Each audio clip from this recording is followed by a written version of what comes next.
ভয় দেখিয়ে লাভ আছে? আমরা তো না খেয়ে থাকাই পছন্দ করি। মানবতার নবী আমাদের নেতা যিনি মুহাম্মদুর রাসূলুল্লাহ, দিনের পরে দিন তিনি না খেয়ে থাকতেন। এজন্য খাবারের ভয় দেখি এখন নিজেরা উল্টা এমন গেড়া করে পড়েছে।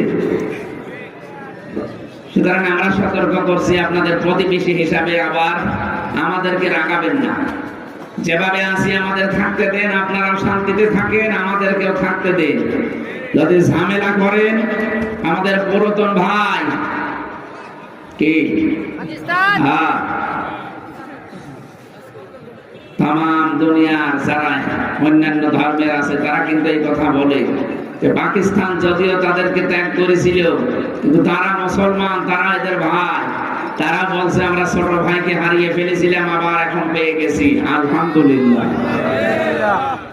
আমরা আহ্বান জানাবো, আপনারা তাম দুনিয়া যেহেতু মিথ্যা কথা বলার এক নম্বরে আছেন, সুতরাং এই মিথ্যা তথ্য আর ছড়াবেন না যে বাংলাদেশে সংখ্যালঘু নির্যাতন হচ্ছে। এটা ডাহা মিথ্যা কথা। ওরা এতদিন এইটা পুঁজি করে চালিয়ে দিত তাম দুনিয়ার মোড়লদের কাছে, এখন মোড়লরা আর খাচ্ছে না, বলছে না পুরাটা মিথ্যা।